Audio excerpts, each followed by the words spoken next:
All right, Quentin, here we are for another episode of the Nervous System Training Podcast. We've got a few things on the agenda today. We're going to cover some of the David Weck Method ideas and some of the training thoughts. He's kind of a pioneer in a lot of ways. We're going to go over some rope movement. That's another thing David Weck is doing, but others are doing it as well. It's a growing trend. We're going to talk about methods of training, another guy who's into the nervous system training and similar training styles. And then we're going to talk about some of the injury trends in the NBA and how some of the trends right now are concerning relative to the 90s with non-contact injuries. And we'll dive into some of the reasons behind that. I'm sure other things will come up as we go. But yeah, welcome, and let's dive right in. All right. Now his name is David Weck, correct? Yeah, David Weck. This is the guy who created the Bosu ball. Yeah. First of all, what are your thoughts on the Bosu ball? There's a lot of the general stability ball used in nervous system training, but do you use the Bosu ball? This is David Weck on the Bosu ball here. Do you like the Bosu ball? I think the Bosu is okay.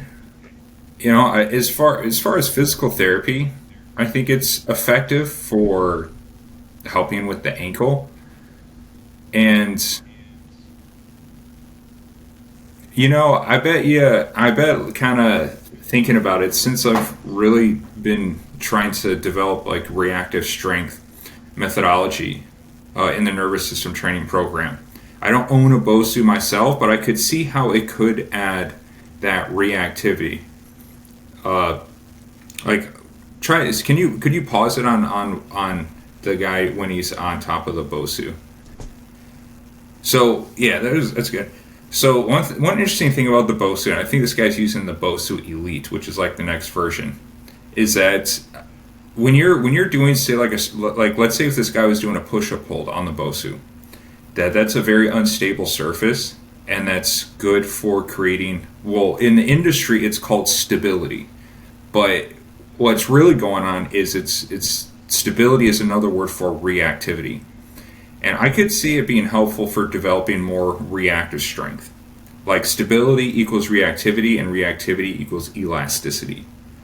So if you wanted to do more strength movements using the Bosu as your point of contact or as your point of leverage, you know, like, for example, I don't know how this would feel, but I'm just trying to come up with an example at the top of my head. Like, if you were to put like the Bosu, or isn't there a bench that kind of has like a Bosu ball sort of like quality to it? Have you ever seen that thing?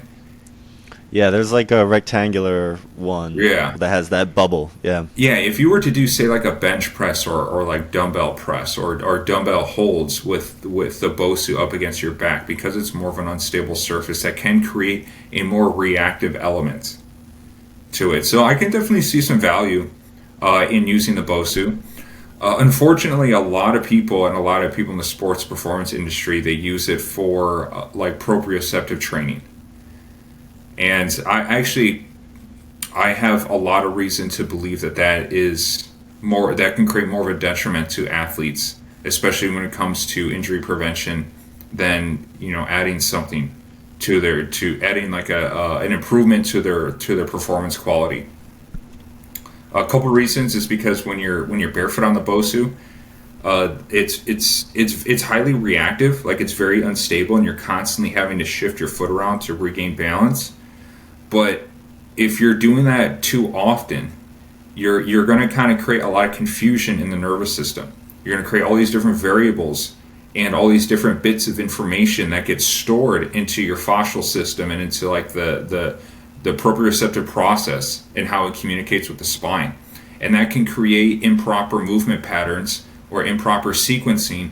Say if you try to take that same ankle that you've been working the Bosu and you try to have it go under velocity, or take a ton of eccentric forces through running, cutting, or jumping.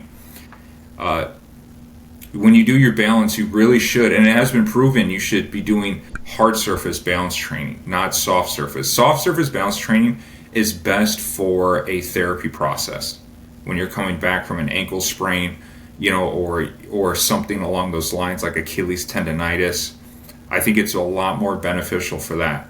Now, if you flip the Bosu over, right, because it has like a solid surface and a squishy surface, like say you flip it over and you were to do balance training on the hard surface of the Bosu, I think there's a ton of benefit and a ton of modalities you can start to develop from there because it's a hard surface. It has a good amount of instability, but it also is a big like the size of the inflatable piece is not very large. Like it only comes off the ground maybe like 6 to 8 inches or something like that. Yeah. So when it tilts, it's not going to create such an aggressive angle that you'll like roll your ankle or something like that. Actually, Marv developed. Actually, I don't know if it was Marv or Dr. Edith, but one of them developed this device. It's that you'll see a lot on Power Plus's Instagram. It's like a steel disc, and it has like a 3 to 4 inch like piece to it with like a knob at the bottom, and that's supposed to create the same sort of instability that I'm talking about. But it's just a little bit more intense. I don't know what it's called, and I don't know who makes it. I know Nick Kirsten has a couple, Brian has a couple. I've been struggling to find them like anywhere on the internet. So yeah, there's definitely some good things about the Bosu. It's all about how you do the exercise more than what tool you're using in the exercise. Yeah. I could see it being used like it is here with the stilts or the stand or whatever you call that thing. I could see that being used for a progression up to the stability ball for a lot of the nervous system training exercises, the kickbacks and stuff like that, for people who struggle to stabilize on a ball, just something in the middle. Yeah, it could help. You know, I sometimes I had the kids, like when I train like youth kids like under the age of 13, I'll have them do some exercises on the Bosu or some stability holds, like a single leg hold where they're like their back is on the floor and their heel is on the squishy part of the Bosu, and they have to hoist their pelvis up and maybe hold one leg in the air. If they don't quite have the strength to do it on a stability ball because it's too hard of a proprioceptive tool, you know, the Bosu is like an easier digression of that modality. Yeah. All right, let's see some of these other videos. David Weck also has these clubs. These clubs are kind of similar to the water weights that you use. They're filled with sand rather than water. Mm-hmm. But we don't have to go all the way through everything. But I just wanted to kind of give a general view of what Weck is doing. I actually kind of like the club. I've never used it, but I like the principle. You know, because when you put like inertial forces, like like you said, it's like sand or buckwheat or something like that. It's some sort of grain inside of it. So what he's using, this is more like a circular motion. But what I do actually like now that I'm looking at this is the exchange of force. Like when he circles and he stops and he has to exchange the force back into another direction.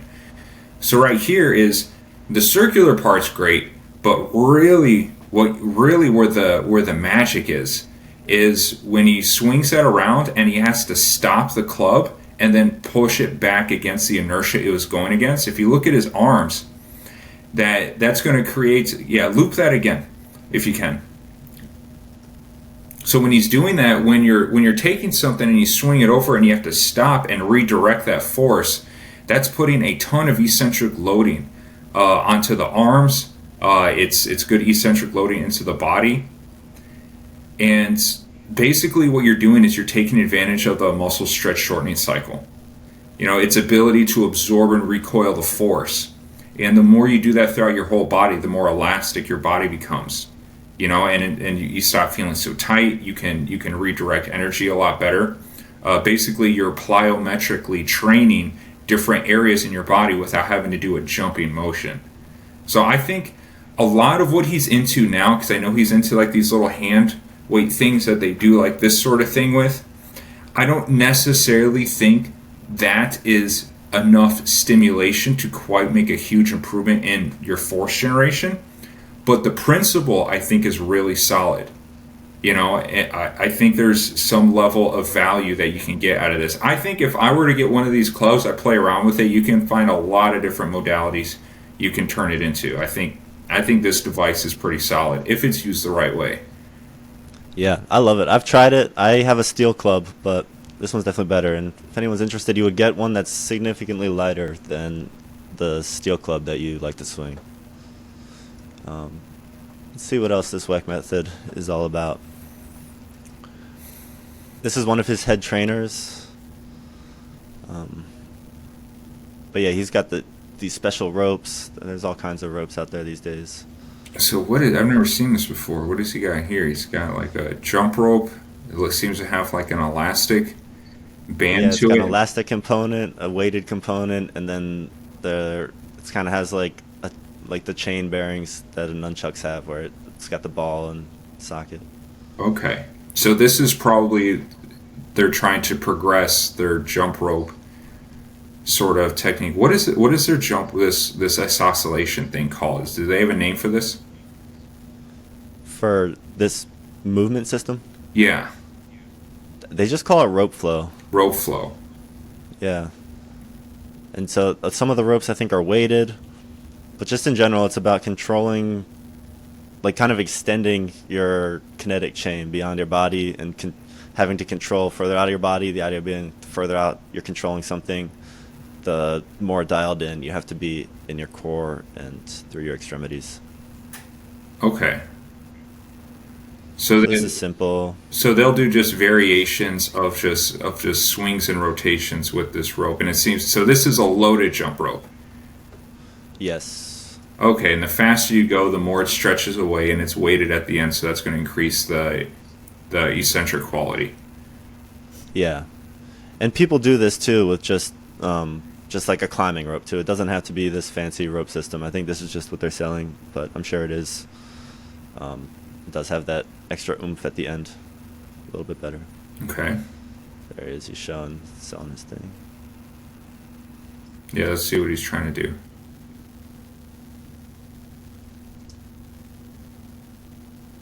So you swing behind your back, rotate, swing in front of your body, rotate, behind the back. Okay.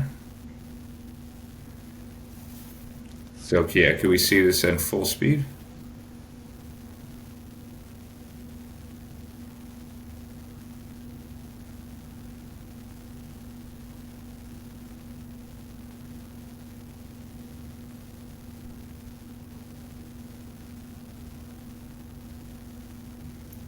Now, and this is something you've done before? You messed around with this? Just a little bit, just with normal ropes. I just did figure eights and stuff like that. Okay. Oh yeah. So what is their goal with this? I think the goal is to,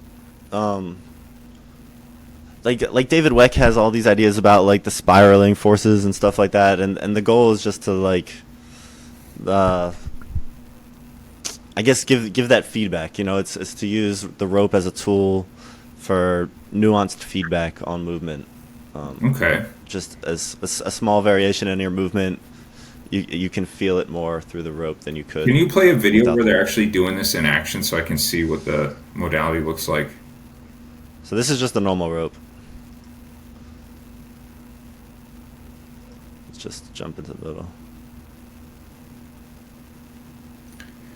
Okay, so they're kind of following they're kind of following a similar framework as say like functional patterns where they want like a oscillation and to take advantage of these fascial lines that run throughout the body, right? It seems to be the methodology.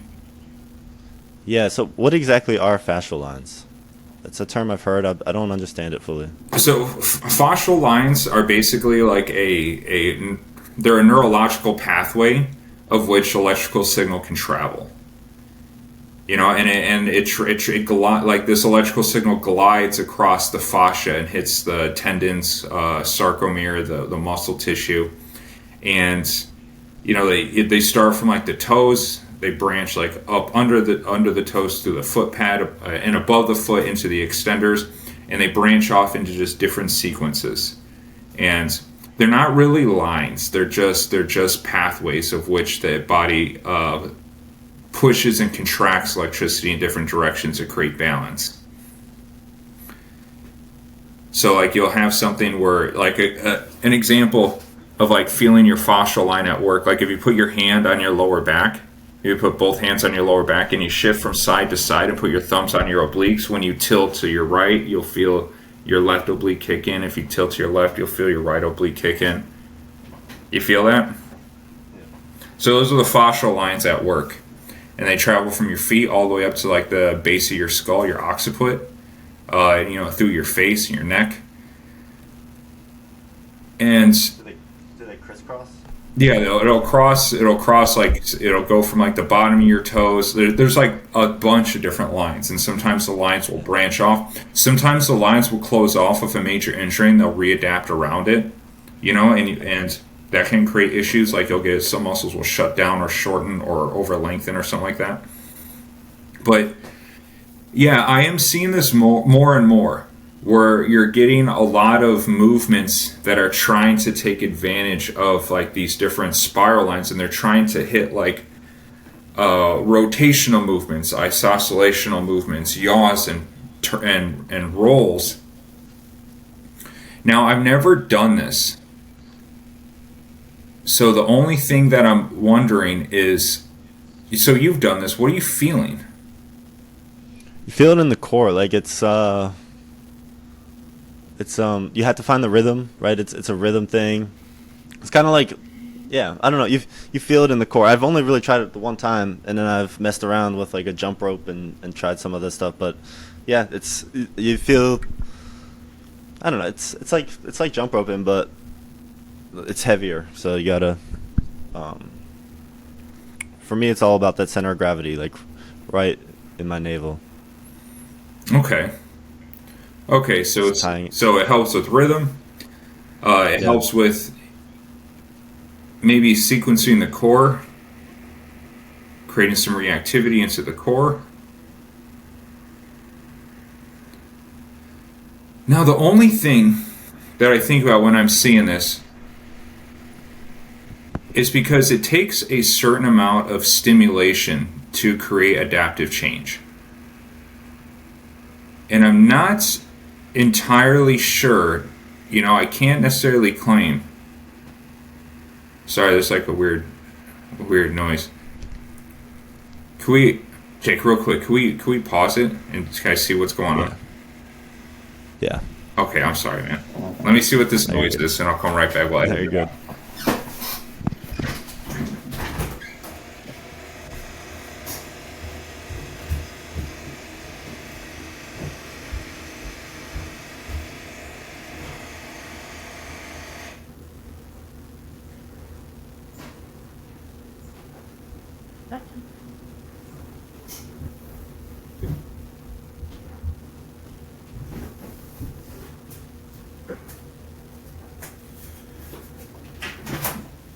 Okay, as my ice machine got clogged, and is overheating. I could hear that. Yeah.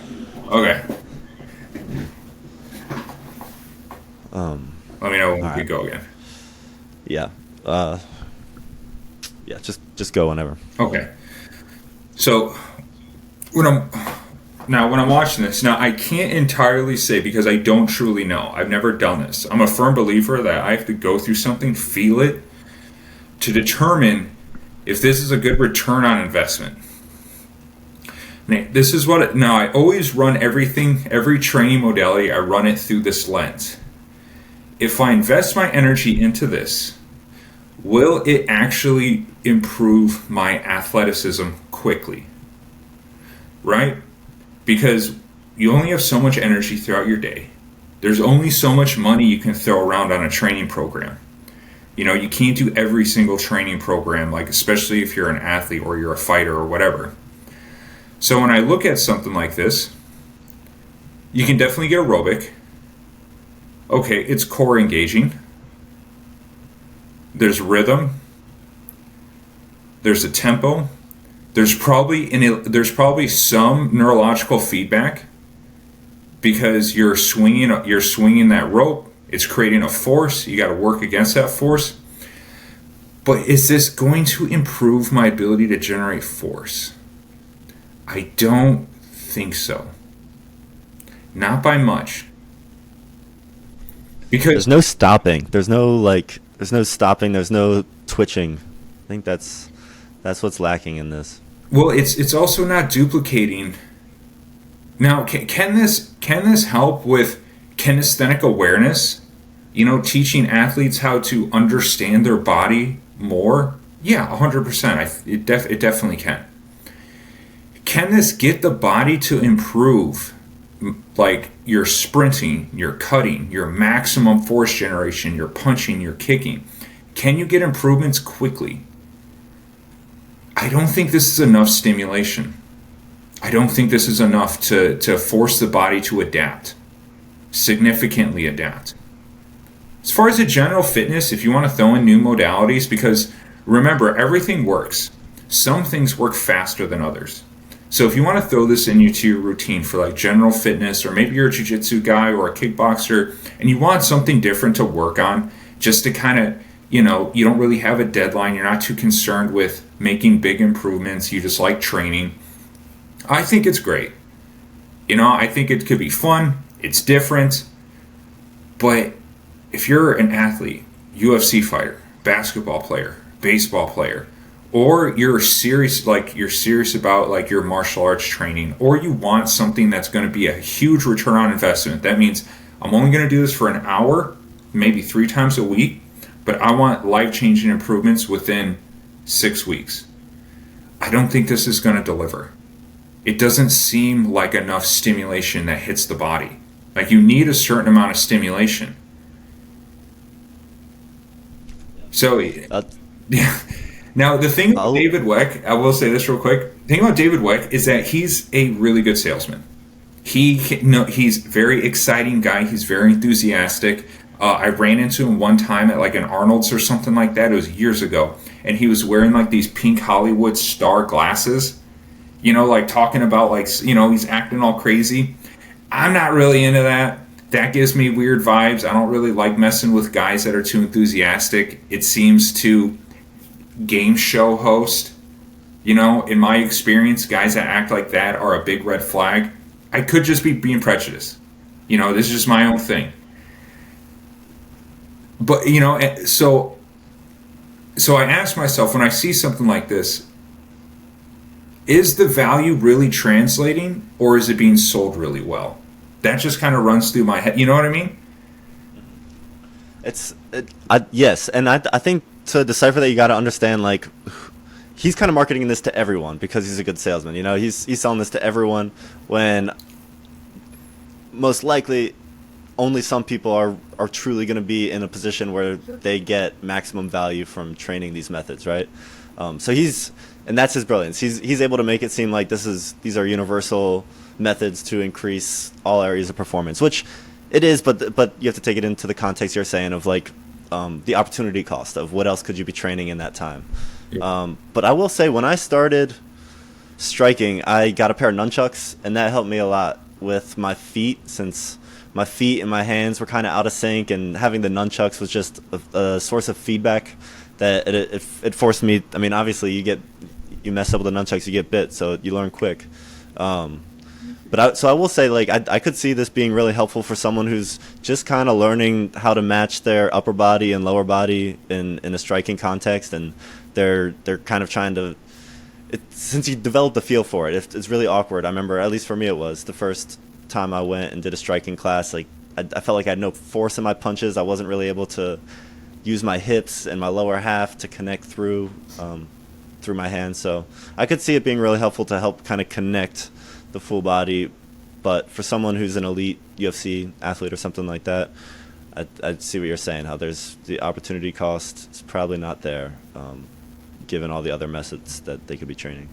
Starting to add some movement to it. Now, the only thing that, so like in my opinion, like, and I'm trying to be as logical as possible. I'm not trying to take any, to ruin David Weck's good name. It doesn't matter. The guy made millions off the BOSU. Like, every physical therapy clinic and every gym in the world has a BOSU. Like, he's doing, my opinion's not going to move his needle up or down at all. But if I were to like, say, work with, let's say just a hobbyist, right? And they have a goal in mind. Like, their goal is they want maximum longevity. Okay. I would rather have them do just regular jump rope than this, because like a key part. Then here's the thing about the fascial system that I think a lot of guys don't quite get right, is that they're so obsessed with fascial lines, but they're not truly understanding how the fascial lines get stimulated properly.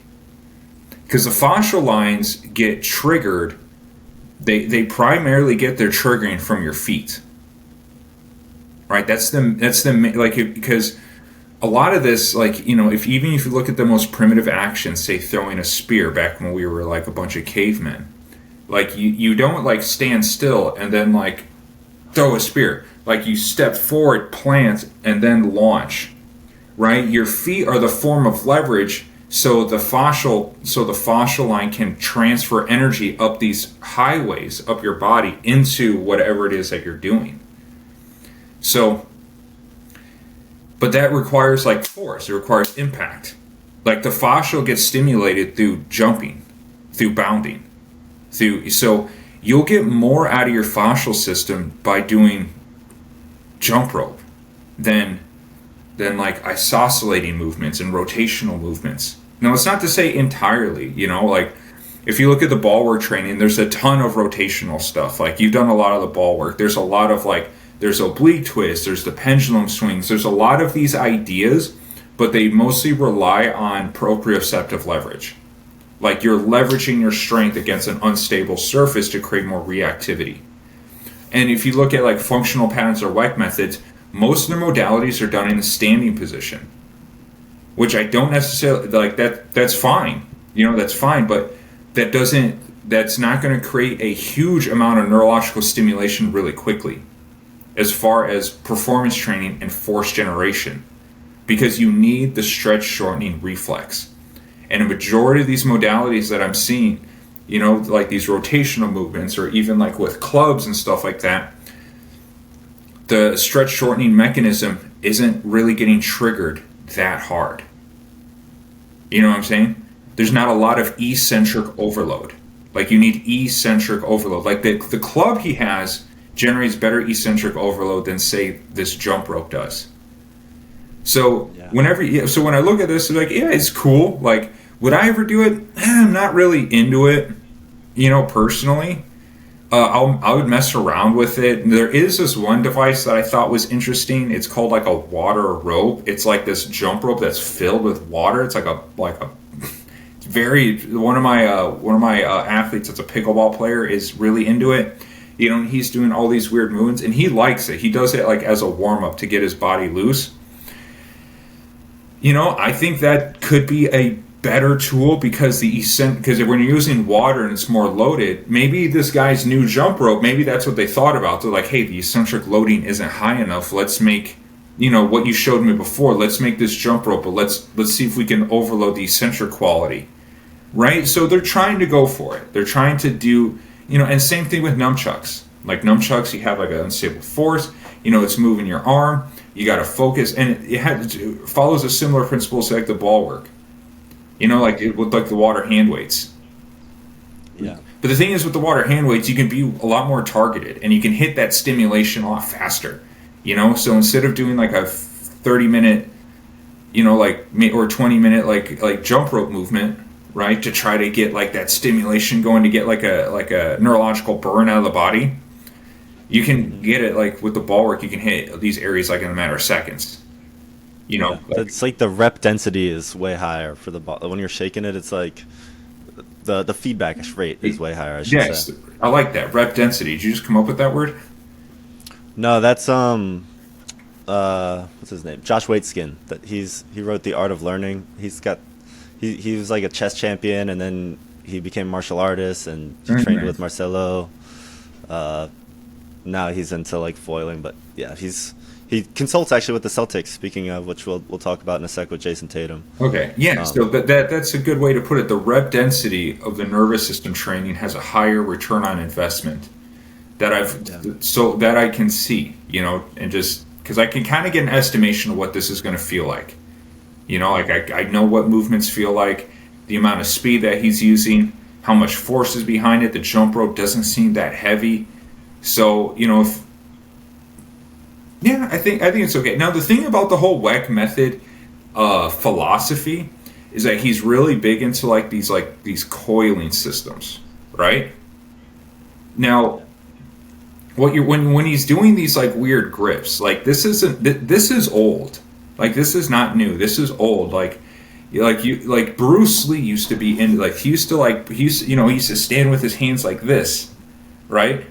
And even I kind of like adopted that, because when I started looking at what Weck Method was doing, like when you start triggering this tendon that some people have it, some people don't. I think it's called I can't remember.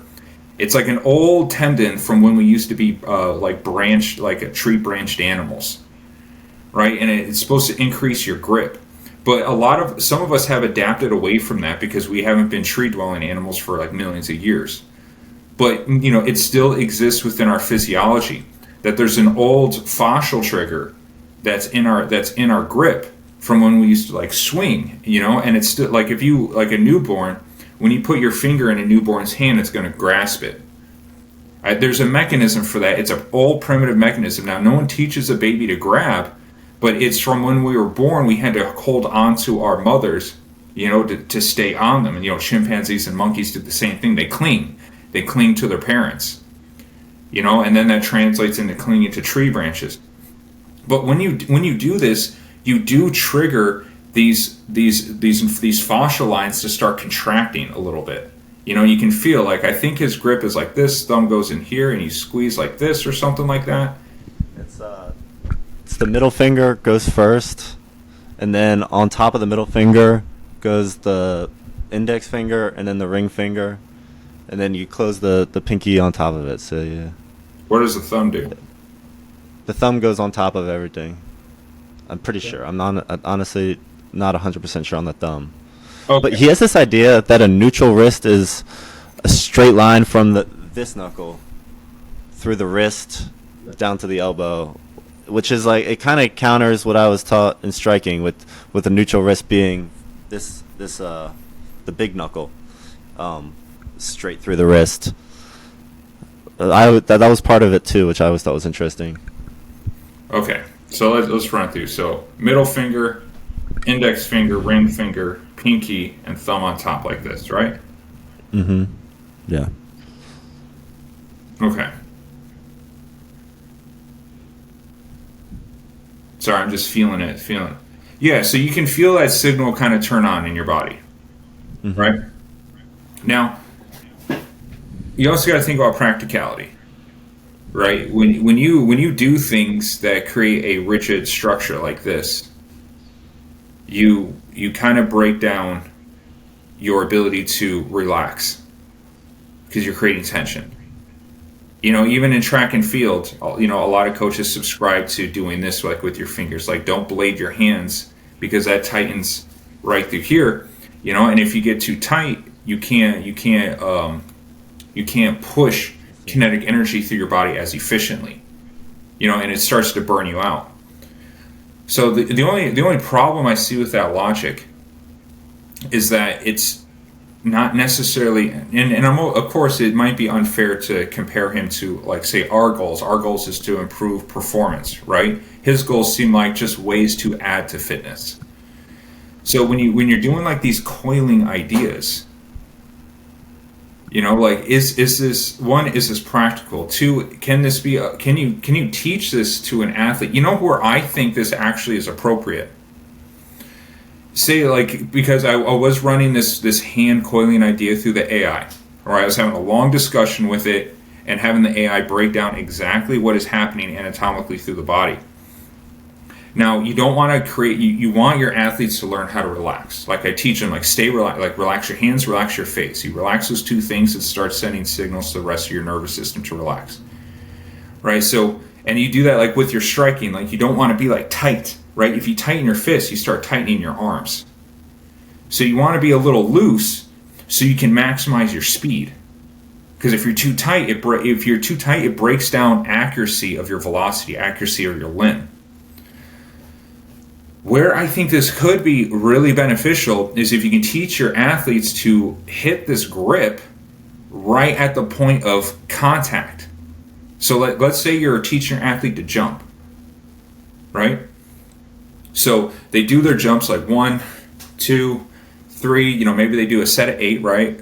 So I would want to teach them like, hey, start to hit this grip like this.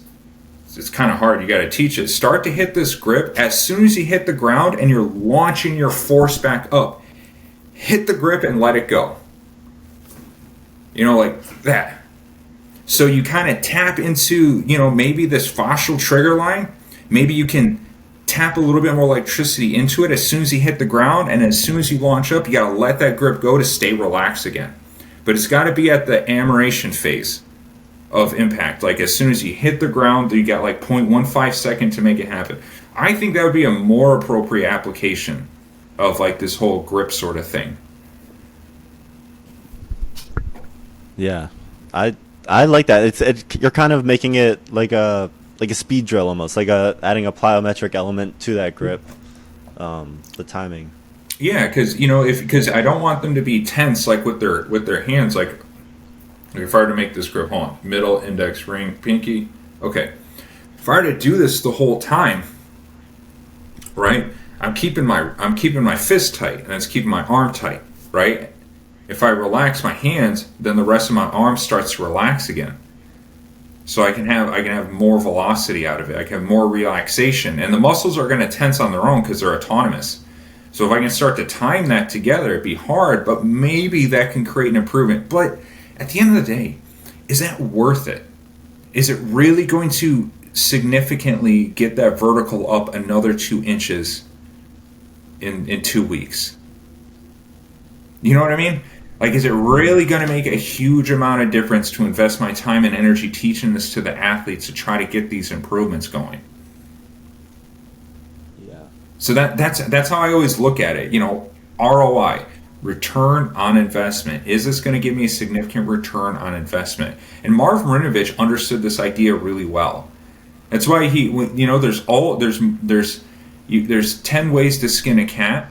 What's the fastest, most efficient way so we can get this result in before the season happens? Because there's plenty of athletes who generate a ton of force who are badasses that do none of this shit. You know what I mean?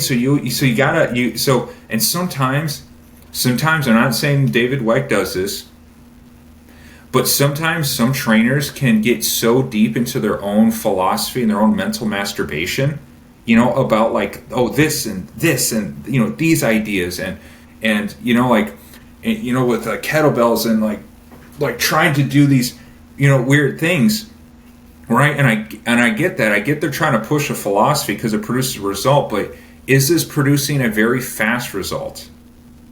Or are they just trying to find deeper layers into a training system for content, or to sell it? You know what I'm saying? Yeah, we keep getting at the same idea of like, what is the relevance of the training for the goal, and are we getting away from that? Right. All right, let's shift to someone methods of training. Okay. My man Linus from Austria. He's in Austria or Germany? I can't remember. Briefly for context, how well do you know this trainer? Pretty well. We've had a couple phone calls with him, a couple discussions. Talked about training. One thing I really like about Linus is that he's a sports scientist first and a coach second. Like this guy is going to. He has the patience, the discipline, and the education to understand how to track data, measure things. If anyone is putting in work in the lab to prove quantifiable results in the nervous system training, this guy is doing it. I don't think Brian McGinty is tracking numbers or force generation or measuring things quite like Linus is, nor was I, because it takes a ton of discipline, a lot of work, and you need to have a mind for it. But I do know Linus. Linus is putting together data. I think this guy's going to he's going to play a pivotal role when it comes to sports performance in the next 10 years. Interesting. Yeah, just right here you see, I won't go all the way through it, but he's got his results. Yeah, there you go. There's some Yeah, see, he's developing things that are everything's tangible. quantifiable. Yeah, this is cool stuff. Reactive strength. That's the one that keeps popping up. Yeah, All right, let's see what his training is all about. We've got there we go. That looks familiar. you got the shoulder circles. Yeah, now I know he was in Florida for a little bit. I think he worked with Gary for some time, and he worked with some American football players. So this is probably him doing some. Yeah, so we have some shoulder pulses. We got some rotational throws. Now, just to kind of explain for the viewers what's going on. Now, this is like what you're seeing. A lot of this, like this balance work on the balance disc. Those are power throws. Now, this is all ball work stuff. Now, this uses the same idea as what Weck was trying to do with his club, or what Weck is doing with his club, where it's relying on eccentric forces. Now, those hand weights are filled with water. With these guys, probably like 2 to 3 pounds of water, maybe 4. But what we're trying to do is we're trying to make the muscles more elastic. So every time like you swing the hand weight up and you throw it back down, and you have to work against that swing. You're taking a 2-pound hand weight that's filled with water. Now, when you throw that around, because it's a liquid, it's going to create a huge amount of inertia. And it could create a tremendous amount of force. But then when the exchange has to stop and you go back in the next direction, it completely reduces that force back to 2 pounds. So there's no way to overload things to create like an injury. So you force the tendons and muscles to lengthen, contract, absorb that energy, and snap it back. All the ball work movement has like a lengthening and a shortening process to it. And that's the same sports philosophy principle that the Soviet Union's discovered with plyometrics. You hit the ground, huge amount of force, the tendons and muscle structure detect that force, they contract to absorb it and also act as airbags to absorb the force and protect your body, and then you shoot that force back into the ground, propelling you into a direction. But if we keep scrolling through, yeah, you see Linus, he has some good rigs. Like here's like the speed and agility work, doing lateral movements. I know he's really big into the sport of handball. I've never played it, nor have I watched it. It looks really interesting. I guess he's like really big into helping goalies in handball. There's a lot of the flexibility of some of these guys. If we keep scrolling through, we'll kind of see is pretty insane. Here's him with the Supercat. Now you can see how he has an iPad that's attached to the Supercat, and he also has, I don't know what the tool is that he's using. I don't know the brand, but you can see it attached to above the guy's head. There's a cable that's attached to the arm that's measuring the amount of RPMs that that's probably pulling like a little what's it called? Like a crank. Yeah, turbine. There's probably a little turbine in there that's generating some sort of electrical signal. And if you look at it, it's brilliant. He's found a way to quantify the Supercat. And Yeah, that's really cool. yeah, and like I said, like more advantages of the Supercat. Like the advantages are totally endless when it comes to using this machine. But if you can accumulate more force, now there's not really a strength tool that can compete with this, nor that can duplicate it. A lot of people will put this onto a bar, right, and try to like lift up the bar as hard as they can to try to measure that force. But you're also training a part of the strength velocity curve that doesn't show up a lot in sports performance. Depending on how fast you're doing it, you're probably hitting, strength speed or the one above that, which I can't remember what it's called off the top of my head. But it might be too slow to get significant change. There's no speed strength. Like this is all speed strength, and it's using the same principles of hand weights, the same principle as plyometrics. Well, the principle is plyometrics, where he's got looks like a 25 and a 10 on the back of that carriage with an elastic band, or maybe that's 225. So maybe I think that's it's about, 225. yeah, it looks about 50 pounds of force. Now, you take that 50 pounds multiplied by the speed of which that is moving, on top of the band which is accelerating, that could be up to 300 pounds of force coming down the leg that you absorb and throw back off. Yeah. But as soon as the guy's like, I don't know if you can, no, it's on Instagram, but as soon as he reaches his maximum point of flexion, like it comes down, it immediately reduces back to 50 pounds. So if it was, so you get 500 pounds of force during the amelioration phase. I think it's called amelioration phase. This terminology is getting me sometimes. Basically, when you absorb it and it stops, now it's reduced to its original load. So if it was 500 pounds and then 500 pounds comes down and it stays at 500 pounds, it's gonna friggin' break your skeleton. Yeah. So this is like a way you can kind of hack the nervous system by using inertial forces instead of always just using, like a constant load the whole time. That's pretty cool.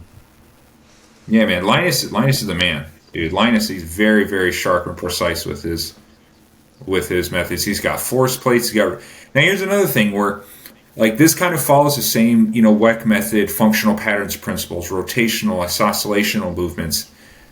But the difference is that we're keeping the eccentric load principle intact. That's like the biggest difference between what Marv and Dr. Edith came up with compared to these other systems. Because as he's rotating, the weight of his pelvis is going to drop down, like stretching the oblique, stretching the erector spinae, those muscles around the spine, lengthening them and snapping them back with more force. That's the key difference. You need a lengthening and a shortening process to get proper plyometric principle into the body, to get that stretch shortening cycle to enhance. Because all sports are dependent on that stretch shortening cycle. There's no way around it.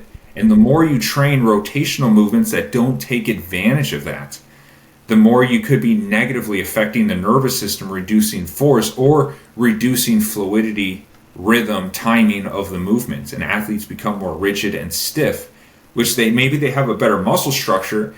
Anatomically, they may look correct when you compare them to like the NASM corrective exercise chart, right? The biomechanics might look better, but good biomechanics doesn't always mean better athletes. There's plenty of athletes that have shitty biomechanics. Like, look at Usain Bolt. Like, his biomechanics are all over the place. His shoulders are like out to here. His pelvis is tilted all the way over. But, his biomechanics, according to the textbook, is terrible. But the man he's the fastest man in the world. So you gotta look at reality of sports, and high level performance. You got to ask yourself, what's my best return on investment? Do I want to invest all this time, give my athlete perfect biomechanics, but he's only coming in third place? Or do I want to take what he's got, improve upon it, optimize it as best as possible, and get his force generation as high as possible so he's going to win the race with his shitty biomechanics? Because reshifting someone's biomechanics could take forever. It could take a ton of time, and you might not have that kind of time in your schedule or in the athlete's schedule, or they may not have that money in their budget. Because that's going to take 4 days a week, 5 days a week, 1 to 2 hour sessions, and a lot of corrective exercises. That could take up to a year for some athletes. And during that whole time, they may not even get their force generation to improve, right? Because you're trying to create it. You're trying to rework the stimulation in a different direction, And I think that's where fitness. It's where the foundation of fitness really works against sports performance, because there's like other examples. Like look at Michael Jordan. His biomechanics weren't great either. Knee valgus all over the place, flat feet. Weaker feet, reduction, tightness in the adductor and the groin, bad abduction. But the guy was phenomenal. He found a way to win.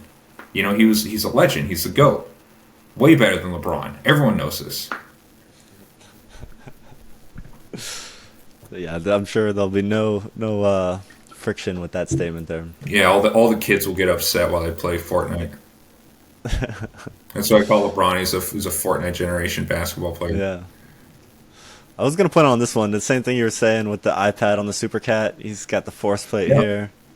Super data driven. I like that. That's cool. Yeah, so that's why I'm not big into data because I know Linus got it. Linus is on it, and I don't have enough in person. Oh, I don't have any in person clients, but yeah, I just didn't have the equipment because this shit's expensive.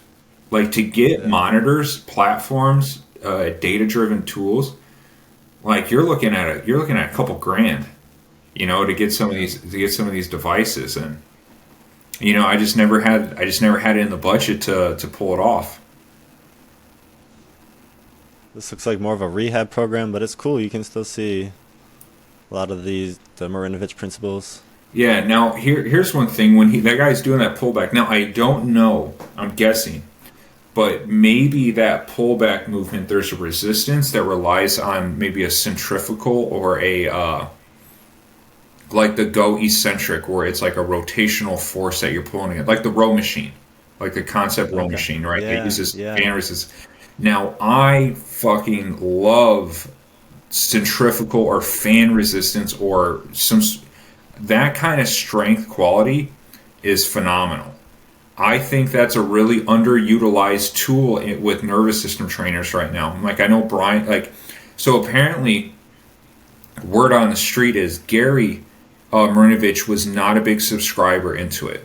Well, after Marv passed away, Gary kind of kept the training system going, and he kind of felt like it was taken away from the athlete. I guess it just wasn't creating a good return on investment, right? So they scrapped it, and you see that because Brian McGinty at Power Plus, he's Gary's like leading protege, in this training system, and he doesn't use it either, and Linus doesn't use it either. One, they're really hard to find. Like they're 10 times harder than finding a Supercat and twice as expensive. I found one in Pennsylvania. The guy wanted $4,500 for it. I'm like, bro, 450. It's like I'm trying to talk him down to two because I'm like, dude, no one's gonna buy this thing for 4,000. Like, think about it. There's only like 10 of us that know what it is. But when you use that is a good way to improve neurological drive. The leverage, like when you press up against a bar or you're gonna scrap, like you have to tighten yourself against it because it's like a solid object. But when you say you can even do this with a row machine, if you do like single arm rows with the row machine, it's a very smooth, neurologically driven force that you have to create, and you can preserve your elasticity while you're developing strength. And if you want to do the exercises in a certain way, you can push it to failure and get hypertrophy, without as much tightness developing into the body. Now, I don't know if it'll necessarily give you like hard bodybuilding muscles, but I've been messing around with that. I got a hydraulic water machine that I mess around with that uses like, it's like a rowing machine but with water. And I also have the other row machine where I'll do pulls, I'll do lat presses. I have a ski machine where I'll do, different types of movement. And yeah, like I don't get the tight feeling. Even when I do it in a way to promote hypertrophy, I don't get that tightness that I get from the traditional weightlifting system. Interesting. And this is a big boy he's training right now. I wonder what sport this guy's doing. Yeah. Yeah, well, here's an example of Football. when you see football in Germany. Okay, when you see this guy do this skater jump with the medicine ball, you see a lot of sports performance trainers will do that same movement, but they'll stop. You see that a lot where they'll kind of hold it Yeah. and then launch themselves back up. And that just goes to show, even that's a little slow, but given his sport, he doesn't need to cut as hard as, say, like a running back. He needs to be able to generate more power in his directional change than just pure speed and force. But that's the example that I'm talking about, how a lot of sports performance programs, they'll cancel out the main mechanism that they need. Like they'll just stop and hold, and they lost the whole stretch shortening cycle. Because they're all about solid poses from the fitness world. They think solid poses equals strength. They're not thinking about kinetic energy. They're thinking about muscle. They're not thinking about recoil. But yeah, Linus, you'll see this guy again. His Instagram's been blowing up. He was only at like 8,000 or 13,000 followers like a year ago. Now he's almost at 40, I think. Yeah, I think I saw it was 38. For anyone watching, it's methods_of_training. Methods of training. Yeah, give him a follow. Show my man some love. He's putting in good work.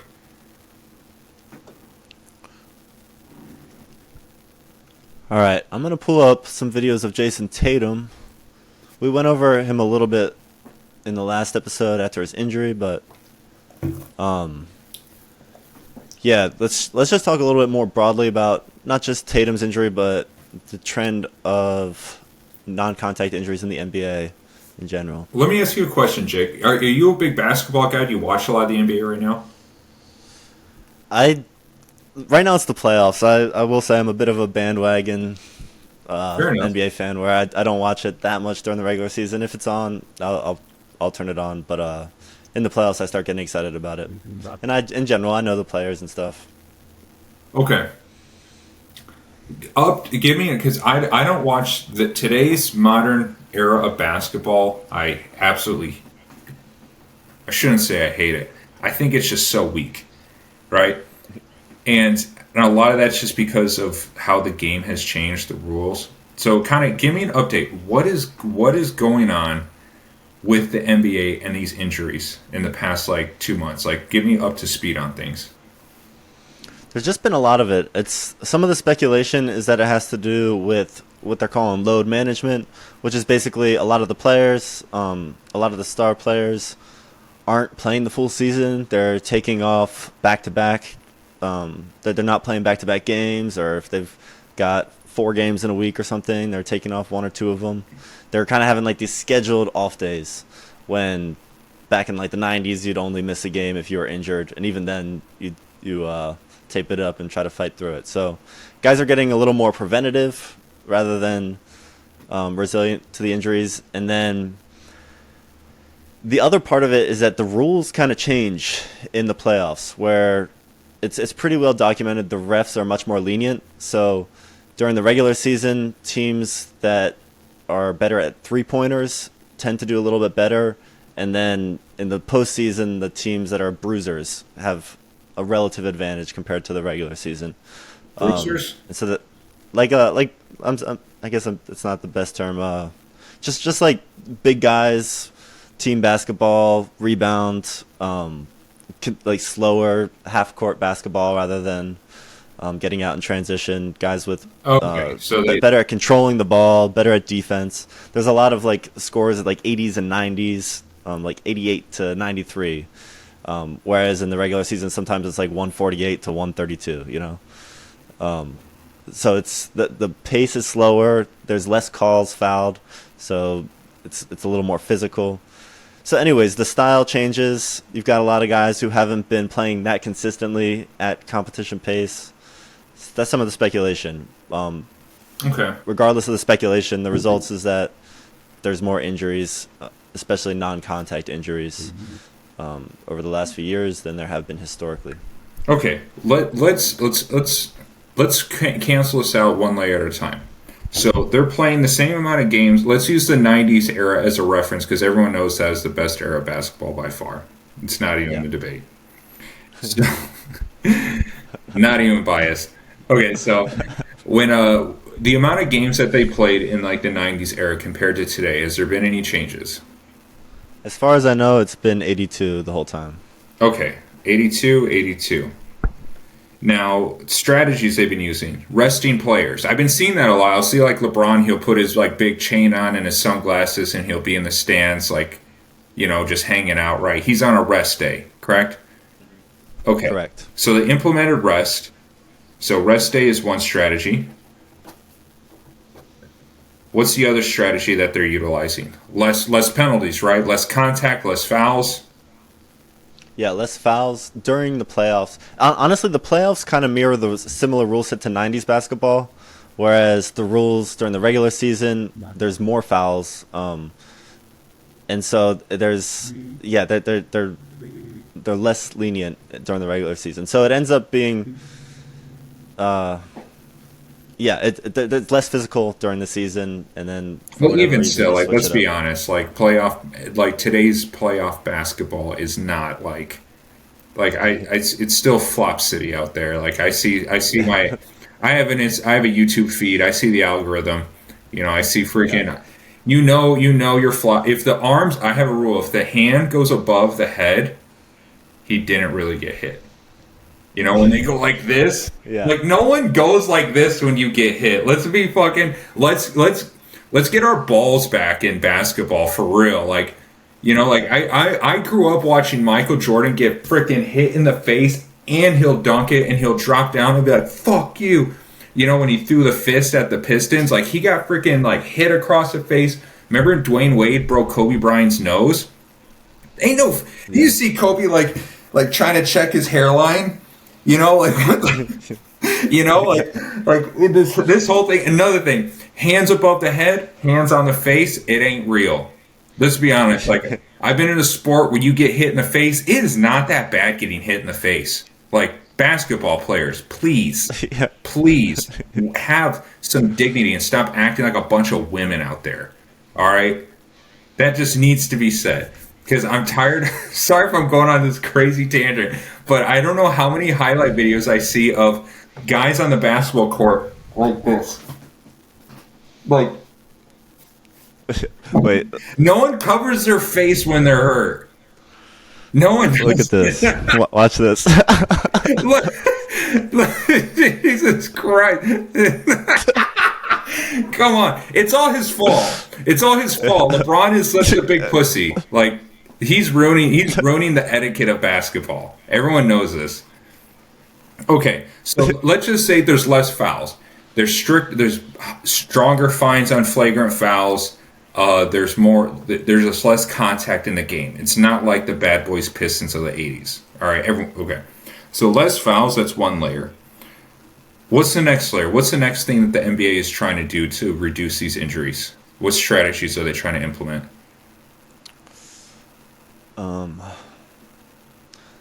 It's not really I don't know if it's to reduce the injuries, but there is the trend of 3-pointers, which has kind of fundamentally changed the way the game's played. The Steph Curry and the Warriors basically figured out, like, you have to be really bad at 3-point shots for the extra point. Like, if you think about it mathematically, if you have a 33% chance of making a 3-pointer, the expected value is 1 point. If you have a 50% chance of making a 2-pointer, the expected value is 1 point. And so there's like that 17% gap, and basically they figured out it's advantageous to shoot threes if you can. So now you got all these teams that are shooting the threes. It's changing the pace since possessions are shorter. There's less people cutting through the lane and stuff like that. And then it's advantage to smaller guys, so there's going to be more wing players, less of like the big Dwight Howards, the guys who can't shoot but have that big powerful presence. They kind of lost their place in the league as stalwarts. Okay. Well, and a part of this, because I understand that there's been a huge amount of rule changes in the past 20 years with basketball, especially with their foul system. Like, that's changed a lot, correct? I don't know all the rules. I do know that it's that a lot less gets called. That you used to be able to slap and shove and lean your elbow into someone, and now it's basically a non-contact sport. Yeah. So so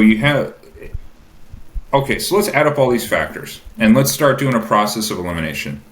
Now, try to implementing rest days. Obviously not working.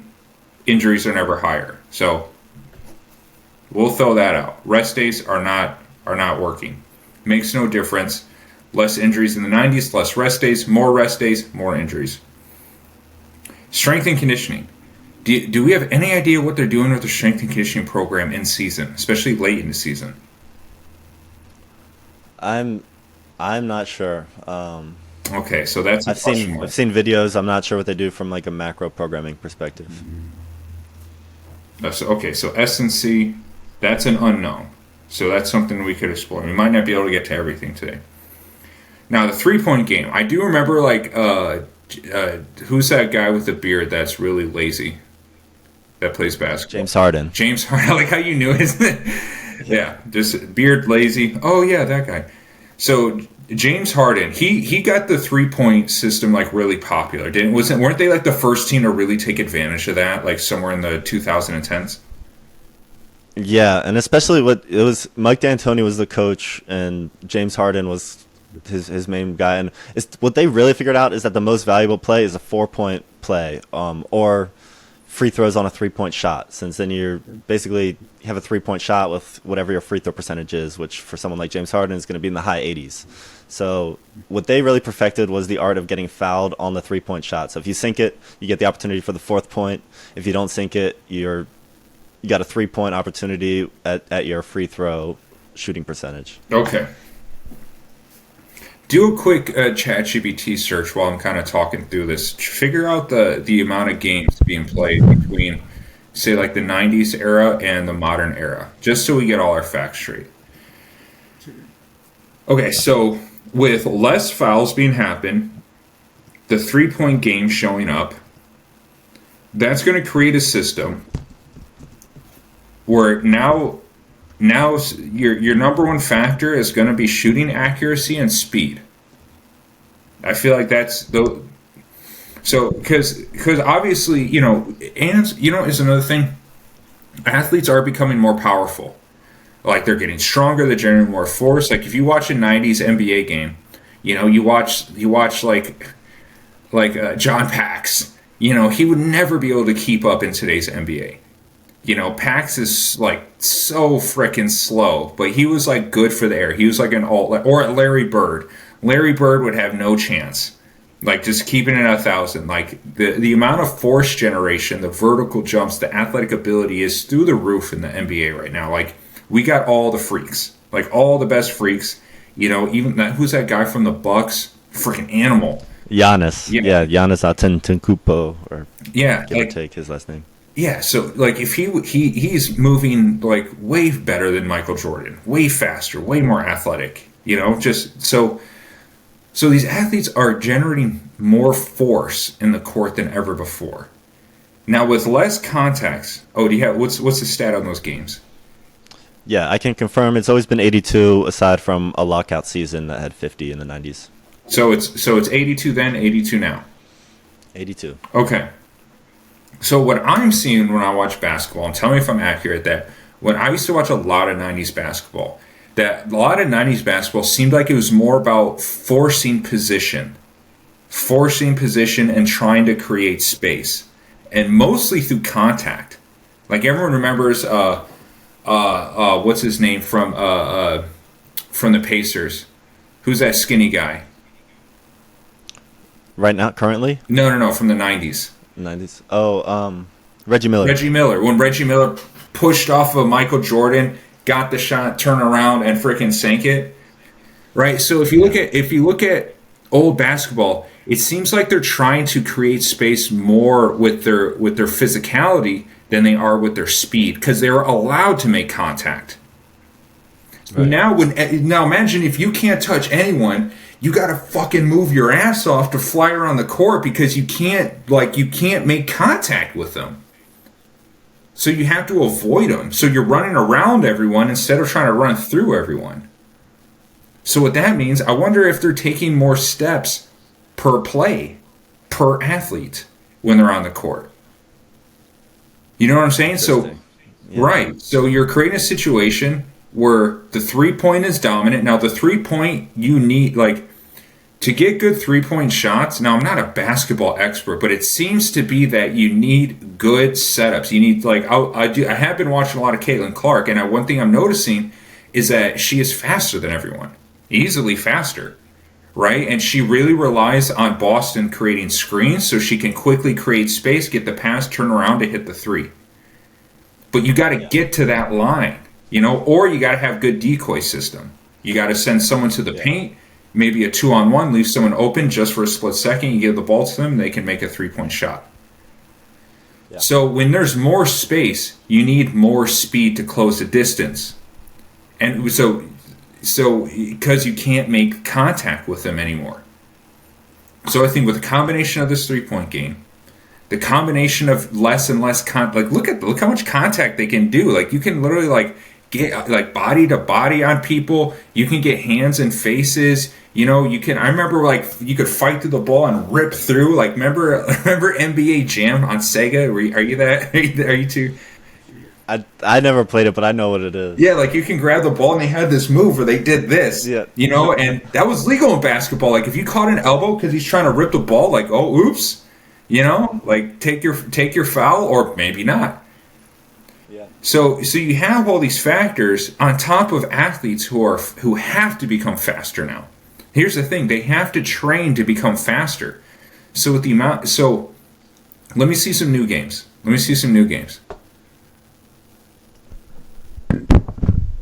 Hey, look at all those people on the ground. Love it. Yeah, I'll tell you what, man. You NBA players, if you're watching this, probably not because they're not watching our little podcast. But just know that Here's some highlights. This is the game from last night. It was a crazy game. what I was gonna say, the amount of contact that these guys can't handle is just embarrassing because you watch like these MMA fighter. Okay. And if you watch, everyone will be around the perimeter and the paint will just be empty, which is totally different than the game we were watching in the 90s highlights. Right. Yeah, I have noticed that.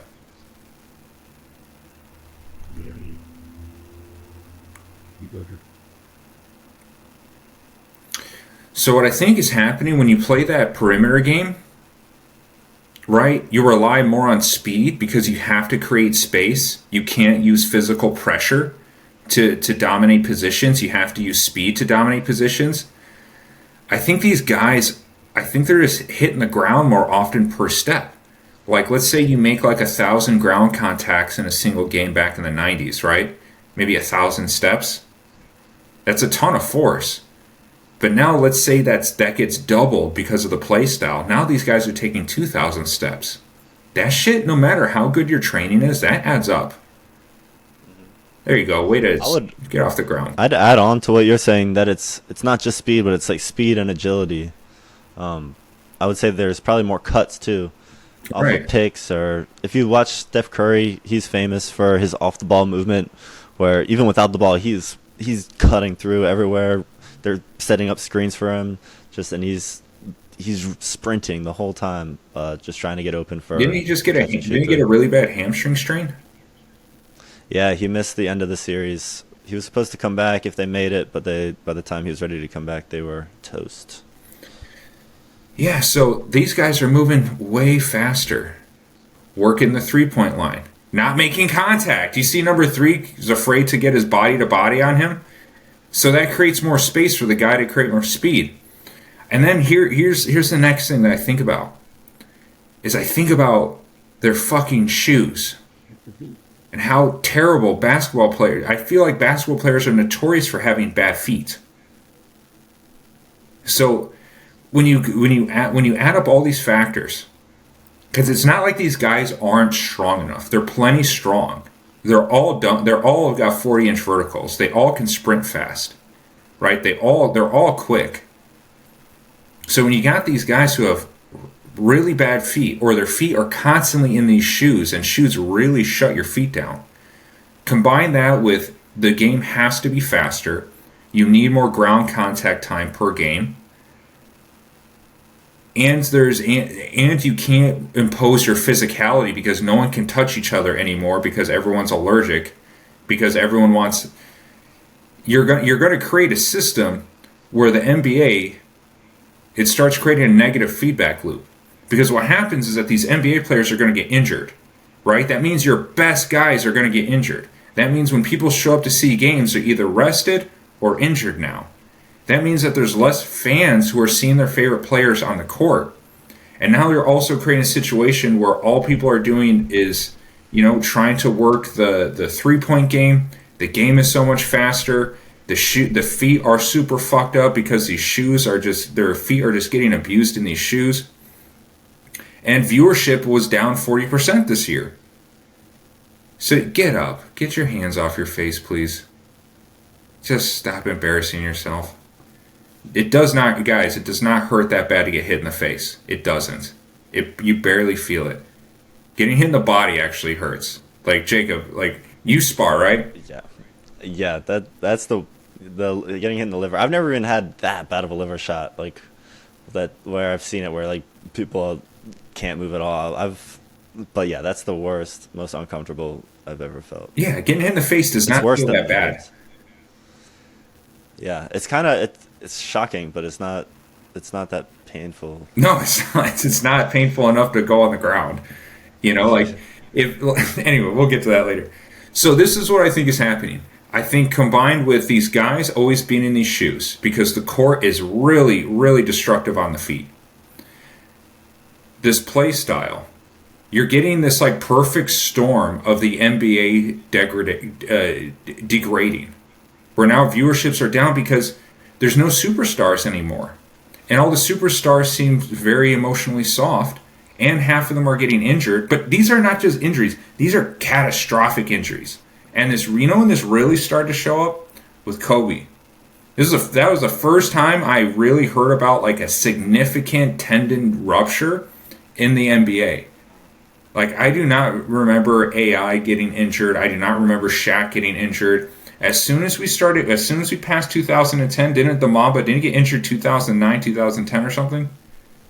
That sounds about right. I can't remember Yeah, exactly, but somewhere in there. That's when it started to show up, and soft tissue injuries have just been a constant thing in the NBA. And what the sad part is that if this happens long enough, it's going to turn into what happened to the NFL, where now non-contact injuries just becomes normal, and people forgot that this wasn't a normal thing. You know, and then they're going to create even more restrictions on fouls. They're going to create, you know, it's going to kind of break down the sport. But that's what I think is happening. I think that their play style, their rules, getting rid of the contact, you know, kicking up the flagrant foul fine like really high. You know, it's making the game worse. And Magic Johnson, I do remember him saying something that they cut training camp in half. There's not as much time in training camp preseason. interesting. You know, so I didn't these even realize guys that, are but playing like all year long. yeah. I remember hearing, and this is just an anecdote. I have not researched this, so take it with a grain of salt. But I remember hearing that the rate of head injuries in rugby is less than football, which is kind of interesting since they're similarly physical sports, but in football you're wearing a helmet, so you should be more protected. But the general idea is like the pace of play compensates for the helmet or the lack thereof, and so guys aren't if their head isn't protected, they're not using it as a weapon. They're not using enough force to hurt someone else necessarily. Yeah. So there's more of like superficial injuries. There's more bruises, more scratches in rugby. You're less protected on the outside, but there's less of the deeper head injuries. But I would wonder if there's a similar pattern between 90s basketball and modern basketball with more bruises, a little more battering, but less of the deep structural non-contact injuries. Yeah, because people are like this whole not getting this whole like contact system. I do not understand it. Like, I do not understand what the big deal is. Like, get some contact. You know, because I'm sure everyone will agree that getting hit in the face is way better than getting your hamstring strained.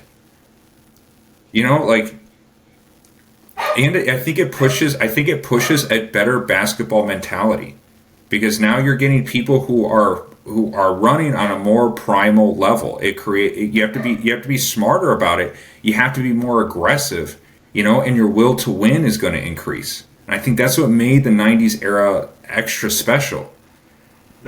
Now, did it get a little out of control in the late 80s? Yeah, it did. You know, you had fist fights starting to break out, you know, on the regular on Detroit games. That's not appropriate. We do not want that in your sport. That does not help. But there's a reason it was the best era, and it wasn't just Michael Jordan. Because you can, you know, to debunk the Michael Jordan argument, you can say LeBron is. There's plenty of people. There's a lot of Fortnite kids out there that think LeBron James is better because he has a couple better stats. His assists are higher or whatever. But it's kind of created this super soft, this mentally soft basketball league with high injury rates, less viewership, and less incentive to be great. And apparently, like, it doesn't even feel competitive anymore. Everyone's friends. No, like All-Star weekend, All-Star player weekend is a joke. Who won the slam dunk contest? Who won the 3-point contest? Does anyone remember? Not me. No, like, what happened to Air Jordan? What happened to like Muggsy? What happened to Larry Bird winning the 3-point competition? Like, where's the excitement? Where's the competitive edge? It's turned into this weird sort of like emotional like new wave basketball that no one really likes. I think with the All-Star Weekend, it's a similar pattern than as the rest management. A lot of these guys, they don't want to do the dunk contest. They don't want to go through the extra impact of training for it before the break and then executing it on the break when they could just be resting up their legs. But I don't know. I think you gotta be you gotta be a little over conditioned. You want a little over conditioned so that when it comes time for the competition, that's what I always think. You want to be conditioned for a little bit more than the competitive demands, so that you always have a little bit in the tank, even if you go all out. You know how you fix this? You have the players vote on rules. Yeah. You have the players vote on rules. And you get rid of these NBA commissions that have nothing to do with being on the court. And what I would do, I would also have the NBA have the public vote. Though that's where your money is. What do you want? I will take less fouls, more competitiveness, and see more guys get hit in the head with flagrant fouls than see someone's career get totally sidelined from an Achilles tendon rupture. Like, that is a devastating injury. And guess what? Most people think like, oh, okay, he'll be back. It's rough, but he'll be back. Maybe not. You get a tendon tissue damage of that level, it will never be the same. It will maybe be 70 to 80% what it used to be forever. Yeah. And how much money are they investing in these guys? Yeah, some of these guys are making $60 million a year. $60 million a year, no incentive to win. You get rewarded for flopping. Like, this is, dude, the NBA, and it's unfortunate because, the people and the basketball players are the ones who suffer the most. Yeah. Here's my proposition. I worked this out last night. So I was working this out with the AI because I was thinking, okay, what's a small change that the NBA could make to get a good return on investment? If the NBA just adopted the foot strengthening modalities of the nervous system training, just work on the feet. You can keep the weights, you can keep everything, can stay the same. Go ahead, if you want to cry over getting your ear scratched, go ahead, cry, no problem. But just implement the foot strengthening in your strength and conditioning protocol and your in-season protocol. So I had the AI run me through the numbers. I did a deep search. I'm like, what's the percentage? What's the approximate percentage of non-contact injuries that can be reduced just by strengthening all the basketball players' feet and giving them healthier feet? The AI estimated a 20 to 30% reduction in non-contact injuries across the NBA. What does your intuition tell you from your experience training people with nervous system training for the feet? Like, does that feel right? Huh? Say that again?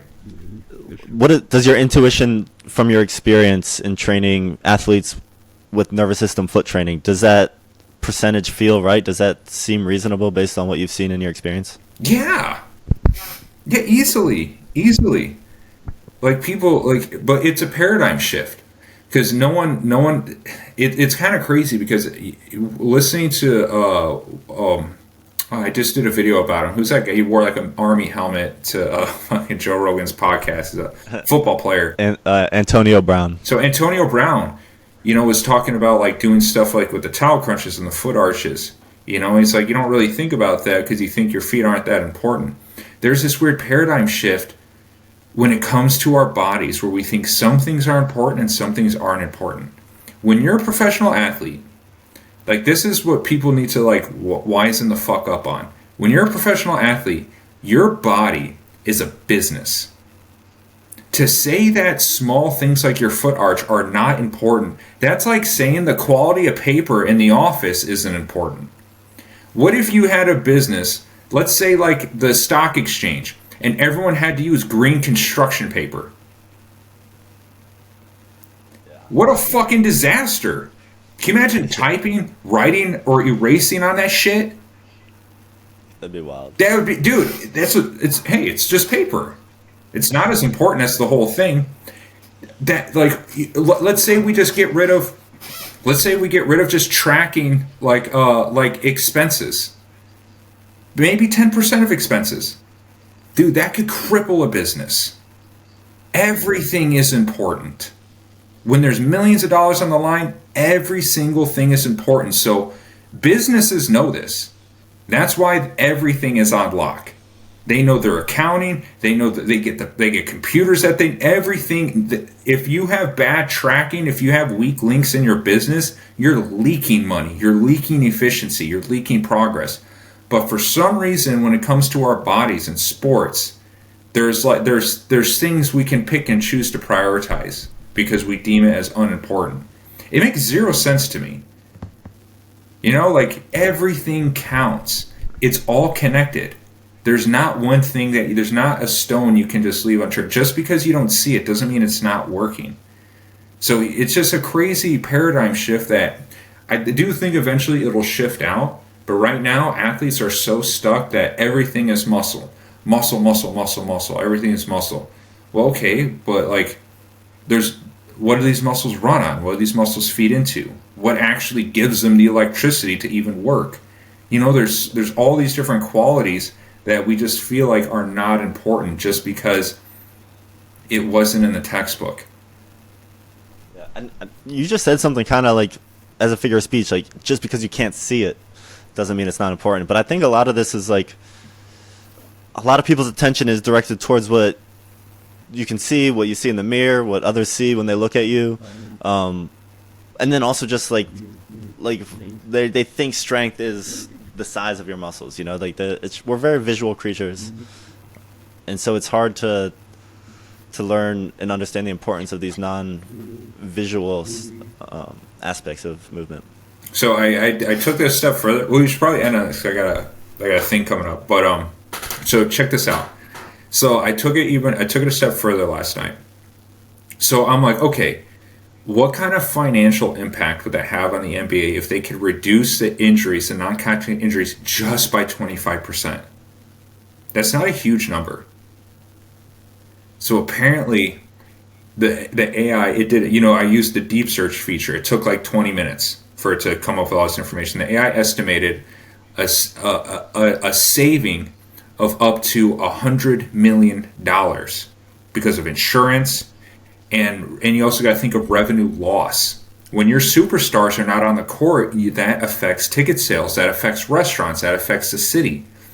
They would increase their revenue by $100 million with just a 25% reduction of injury rates. So if you just got these guys on balance pipes, you just got them on slant board, 15 minutes a day, every other day, and just add that small piece to the season, that could literally save the NBA's injury problem. Just that one small thing. And here's the crazy part. Why aren't the experts that are getting paid millions of dollars, that are in the National Basketball Association, the best of the best, the elite of the elite, how come they can't figure this out? They're supposed to be cutting edge. They're at the tip of where chaos and order starts and ends when it comes to human performance, correct? Yeah. I think a lot of this is kind of counterintuitive.